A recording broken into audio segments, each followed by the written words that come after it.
Good Friday morning, my fellow Hexicans. I hope you're doing well. Last Friday, I talked about how every Friday is a Good Friday, and I'd have to edit that statement slightly by saying that this Friday is an even better Friday.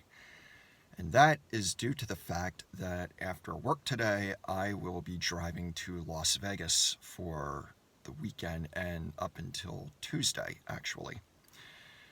So I'm looking forward to it. I watched a live stream recently of Crypto Coffee speaking to the hexologist, and he was up there in Vegas and sounded like he was having fun too. So it's kind of hard to not have fun in Vegas. I grew up thinking that place was, a wretched hive of scum and villainy, kind of like Ben Kenobi would say. But after going there the first time for my other brother's birthday, it's not that bad. It's a fairly clean place, friendly place, and there's something there for everybody. It's not just vices and stuff like that. So, apart from that, I was actually thinking of writing the script to a movie that I was going to call The Last of the Mohexans. When considering just all the FUD and the trolling and the weak hands and emergency unstaking and all that stuff that's happened in the last couple weeks, sometimes it feels like people are just going away, or at least quieting down.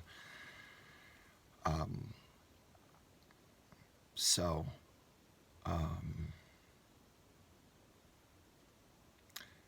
despite that, I was thinking about, what would actually happen? If let's suppose some miracle happens and Ethereum blockchain just vanishes and the Hex contract just disappears out of nowhere and all of my stakes are gone and the prospect of ever getting any kind of return on my investment is just forever banished from my memory.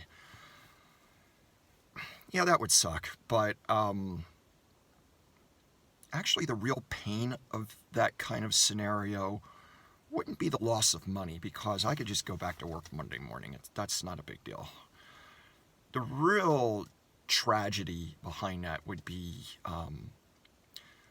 losing the relationship that I've established with you folks who are involved in Hex, who participate in the chat rooms and make your content and your contributions. You guys are my mad gains. That's what really matters to me. Money's relative, seriously. I have lived a fairly meager life my entire life.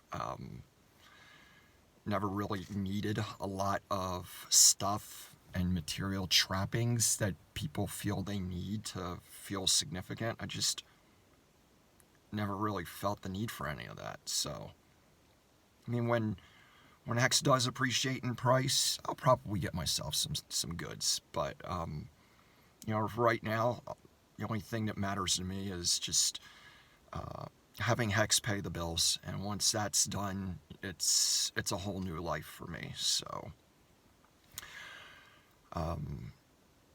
that's that. Was also doing some more thinking about some more controversial things to say. The fact is, I like to say controversial things, so I'm glad I started doing that. It actually felt really good. And I'm going to say something else controversial. Get ready.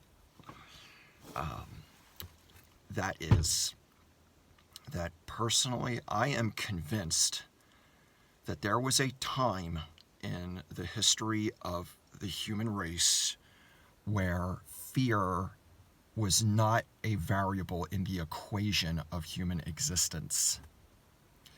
And when I say fear, I'm not talking about the sense of startling that you experience when you're confronted with a unannounced situation, like a mouse comes out from under your cupboard or something like that, or even if somebody like pulls a gun on you and robs you. You know, if that doesn't happen to you on a regular basis, yeah, you're going to like, oh, you're not going to know what to do in the moment. That's not what I'm talking about when I say fear. What I'm talking about is that principle that causes you to make decisions in violation of your own conscience because of the perceived expectation or the perceived what people are going to think about you or something along that lines. That's what I'm talking about when I say fear. And so fear is not natural. It's actually an intrusion on the human experience. And what makes that statement so controversial is people are mostly educated to believe that humans' existence has always been one of struggle and constant threat from external sources. And,